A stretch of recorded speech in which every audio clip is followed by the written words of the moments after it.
Margaret Parker, a retired policewoman in her early 60s, had spent 35 years serving her community, carrying the heavy weight of crime, injustice, and hardship in her heart.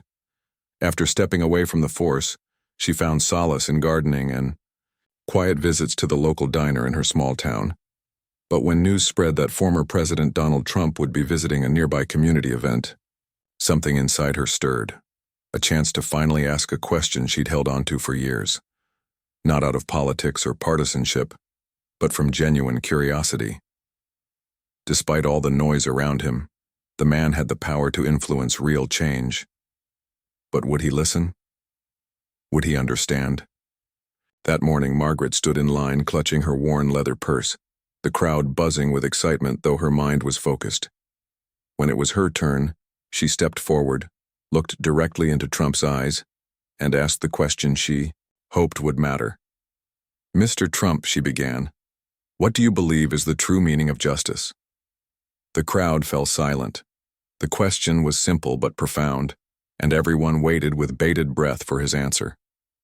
Trump paused, his usual confident smirk replaced by a softer, almost unexpected seriousness. The crowd, used to sound bites and sharp comebacks, held still. "Justice," he said finally, "is more than laws and courts. It's about fairness, making sure everyone has a chance to live with dignity and opportunity."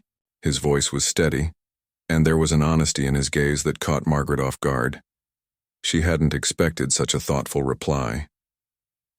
"I've seen a lot in my career," Margaret said quietly, "and sometimes the system fails the people." "It's supposed to protect," Margaret said, "so how do we fix it?" Trump nodded thoughtfully.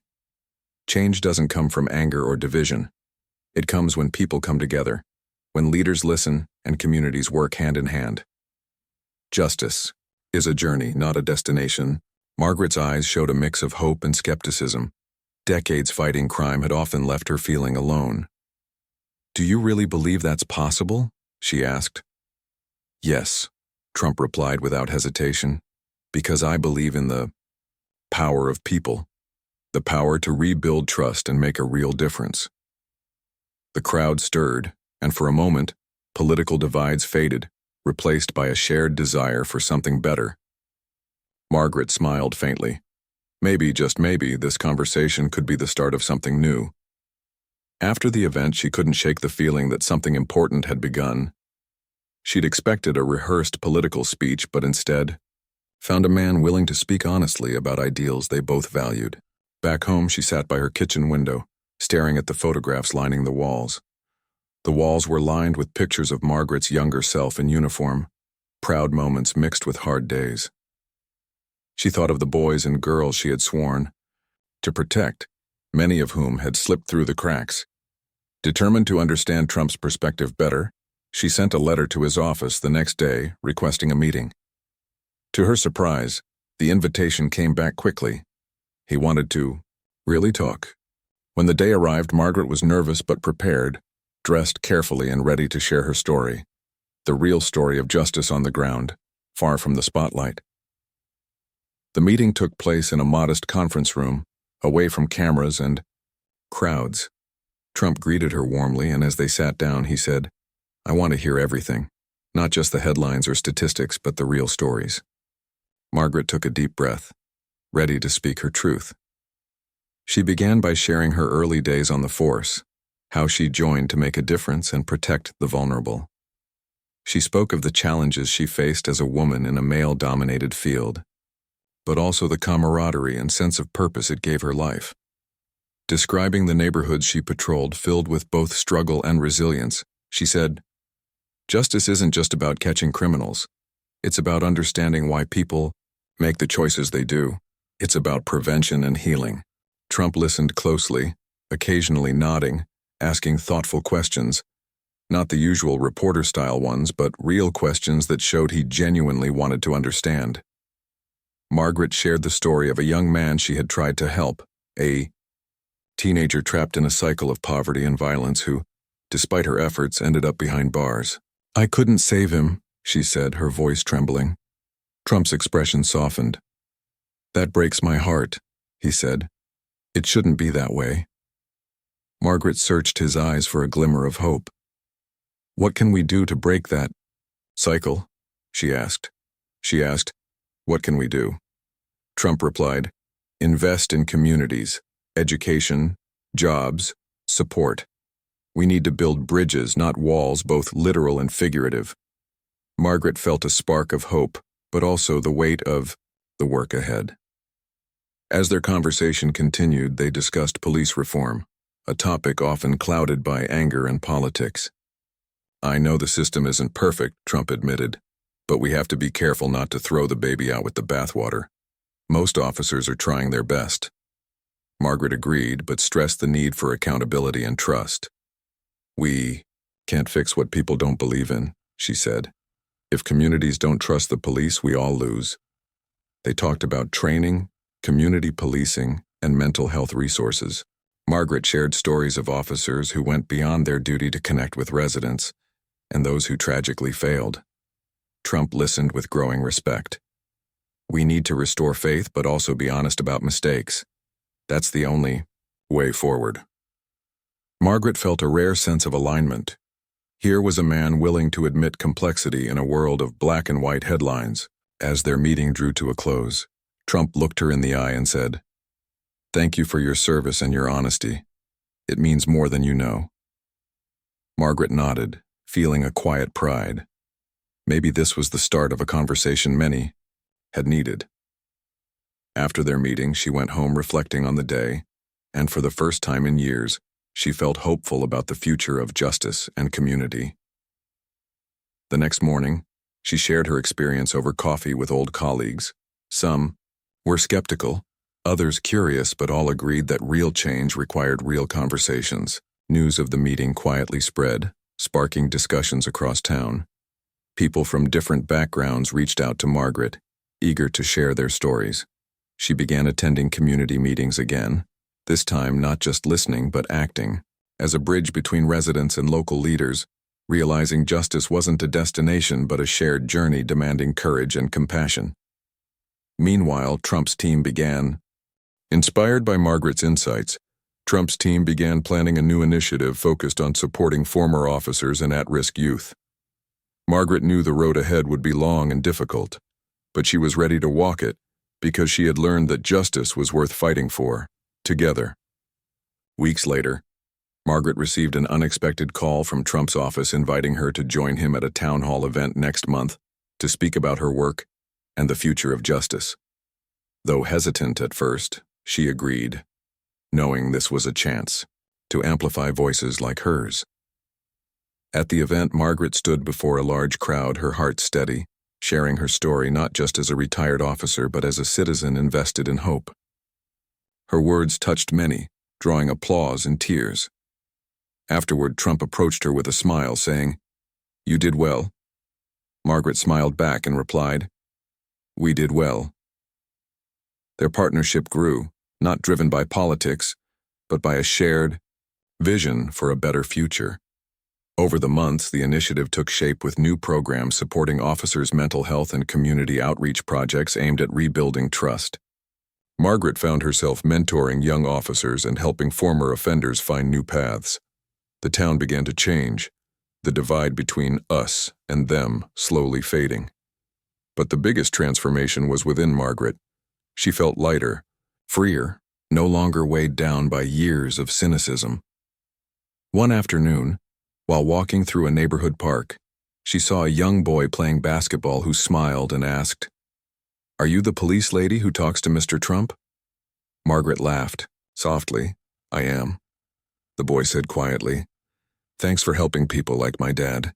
Margaret knelt down, touched, and said, "Thank you for reminding me why it matters." In that moment, she realized justice wasn't just about laws or policies. It was about heart. One evening, Margaret received a letter from Trump with a simple note. "Margaret, your courage has inspired more people than you know. Thank you for your courage. Let's keep moving forward." Along with the note came an invitation to visit a rehabilitation center for former inmates, which Margaret accepted eagerly. At the center, she met people whose lives had been transformed by the new programs, stories of struggle and redemption, pain, and perseverance. It reminded her that justice wasn't about punishment, but restoration. Leaving the center, she felt deeply grateful to be part of something bigger than herself. At another community event, Margaret met Lisa, a young woman and former addict who had turned her life around thanks to the initiative. Lisa publicly credited Margaret and the program for saving her, and tears welled in Margaret's eyes. This was the impact she had hoped for. Trump approached afterward and said softly, "Your question started all this. Never underestimate the power of a single voice." Margaret nodded, replying, "And never underestimate the power of listening." Together, they had sparked a movement rooted in empathy and action. As the movement grew, Margaret was soon invited to speak at national forums on criminal justice reform, her story as a small-town officer reaching far beyond her community.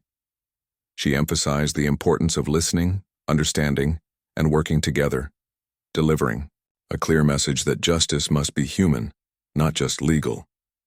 Trump continued to support the cause, often referencing Margaret's insights in his speeches. Though from different worlds, their shared goal united them. One day, a young officer named Daniel visited her, bright-eyed and full of questions. "I want to be like you," he said. Margaret smiled. "You can be better. Always listen. Always care." Daniel nodded gratefully. "Thank you for showing me the way."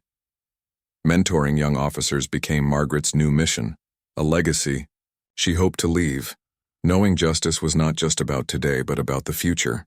Meanwhile, the town's transformation caught media attention, with news outlets praising the new programs and the unlikely partnership behind them. With attention came criticism. Some accused Margaret and Trump of political gamesmanship. Margaret dismissed the noise firmly, saying, "This isn't about politics, it's about people." Trump publicly echoed her sentiment, emphasizing unity over division. Together, they weathered the storm, staying focused on the work ahead. At a public forum, when asked about her biggest challenge, Margaret answered honestly, "Overcoming fear. The fear that change is impossible and that people won't listen." She paused, then added, "I learned that courage is just fear that has said its prayers." The crowd erupted in applause. That day, Margaret's story inspired more than hope. It sparked courage.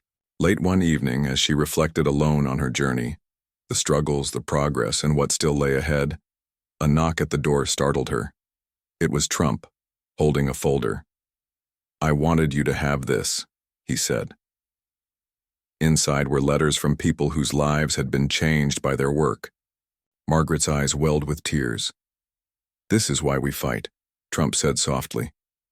Inspired by their success, they launched a scholarship program for children of fallen officers and at-risk youth. Margaret personally mentored several recipients, watching them grow into confident, hopeful young adults. One of them, Maria, dreamed of becoming a lawyer. Margaret shared. "You showed me justice is more than words," Maria told her. "It's action." Margaret smiled. "And you will carry that forward."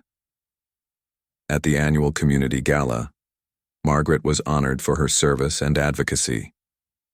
As she accepted the award, she looked out at the crowd, people from all walks of life brought together by a shared hope. She thought of the young boy from the park, Lisa, Daniel, and Maria, and her heart swelled with pride. Quietly, she whispered, "Justice is possible." Backstage, Trump approached her. "Thank you for believing in this journey," he said. Margaret shook his hand, replying, "Thank you for listening." They shared a quiet moment of mutual respect. Two people from very different paths united by one powerful question and an even stronger answer. In the months that followed, Margaret continued her work with renewed passion, becoming a symbol of hope and resilience. Her story was told and retold, inspiring countless others to ask their own questions and listen for unexpected answers. Because sometimes the greatest change begins with one honest question. Years later, as Margaret sat on her porch watching the sunset, a handwritten letter arrived from Trump. It read, "Dear Margaret, your question changed more than my answer. It changed my heart. Thank you for reminding me and all of us that justice begins with understanding. With deepest gratitude, Donald J. Trump. Margaret smiled, tears of joy streaming down her face, knowing beyond doubt that one courageous question had changed everything. And that was the true meaning of justice.